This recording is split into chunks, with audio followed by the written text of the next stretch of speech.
Please stand by, Commander. We have an incoming broadcast from General Carville at the Pentagon. You'll get started immediately. First stop, New York. New York. The lieutenant will give you the details.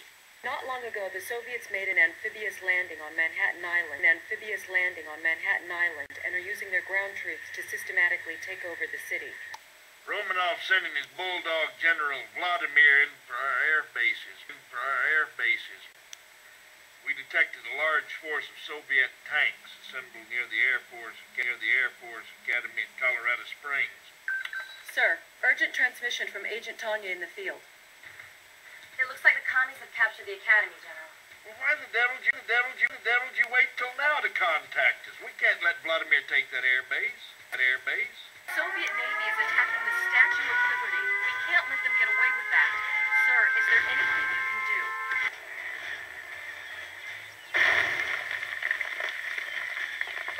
Incoming transmission. See your liberty, how she lies broken before you.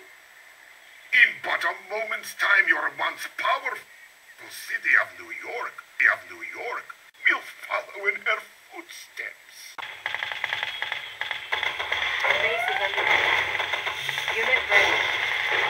Unit locked. Base is under attack. What's your request? Unit locked. Commander, Yuri has taken control of Hollywood using mind control technology. He's begun to use the media to spread subliminal propaganda. Here's a sample, with the subliminal mind control properties filtered out.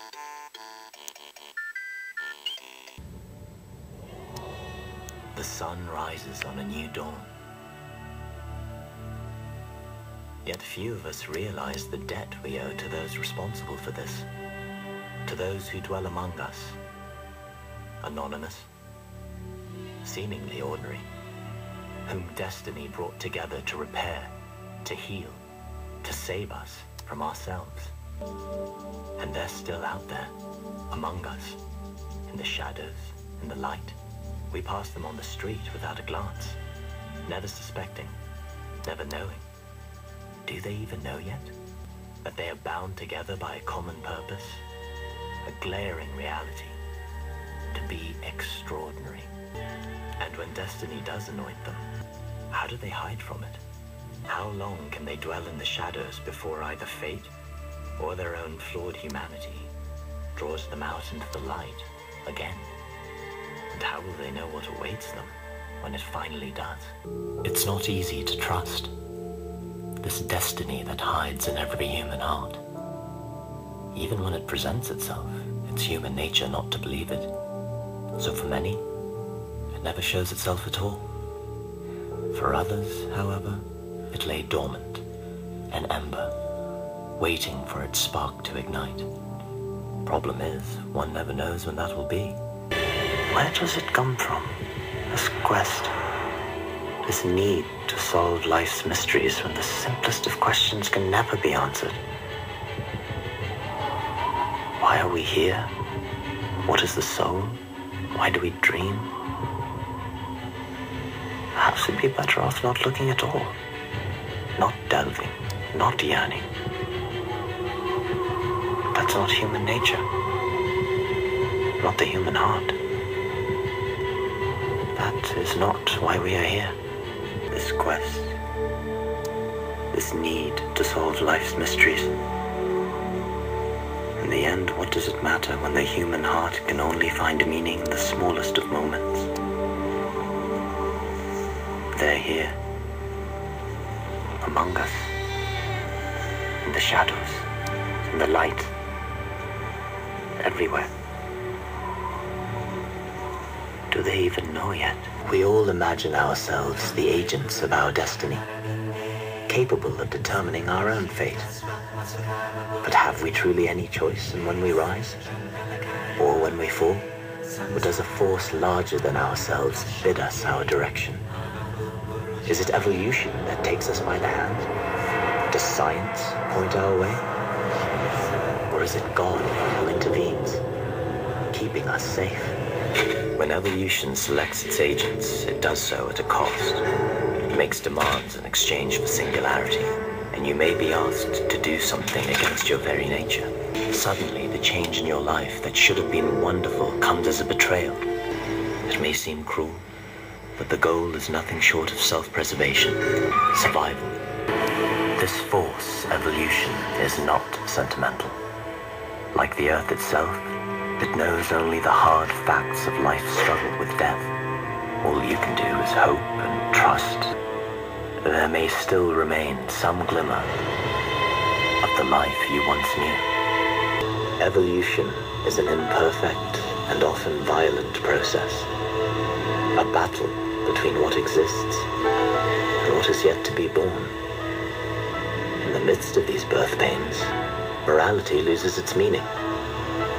The question of good and evil reduced to one simple choice. Survive or perish. You do not choose your destiny. It chooses you. And those who knew you before fate took you by the hand cannot understand the depth of the changes inside. They cannot fathom how much you stand to lose in failure, that you are the instrument of a flawless design. And all of life may hang in the balance. A hero learns quickly who can comprehend and who merely stands in your way. The earth is large, large enough that you think you can hide from anything, from fate, from God. If only you found a place far enough away. So you run to the edge of the earth, where all is safe again, quiet and warm. The solace of salt air, the peace of danger left behind, the luxury of grief. And maybe, for a moment, you believe you have escaped.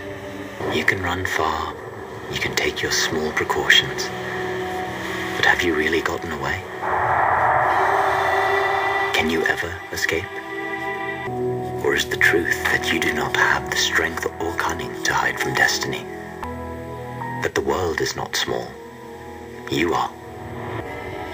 And fate can find you anywhere. We are all at our cores, the sum of our fears.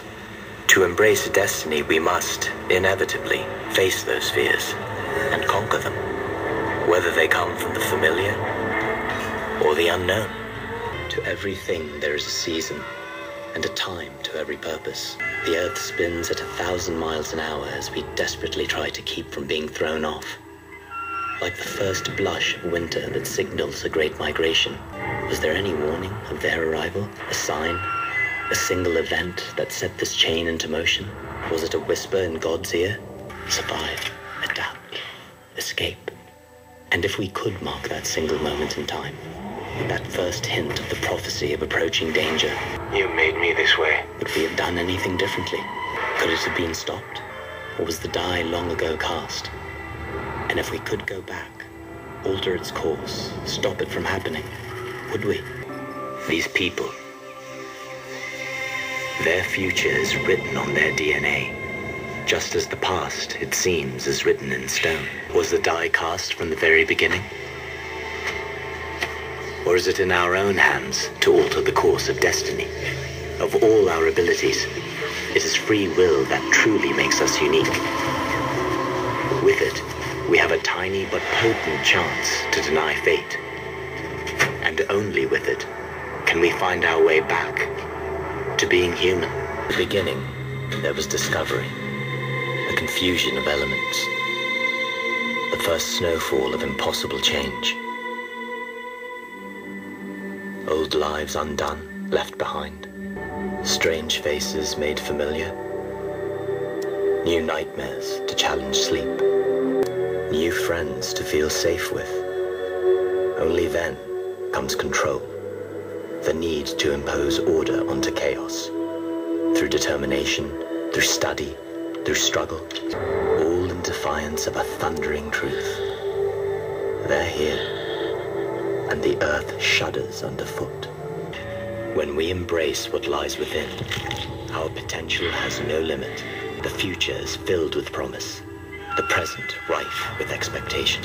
But when we deny our instinct and struggle against our deepest urges, uncertainty begins. Where does this path lead? When will the changes end?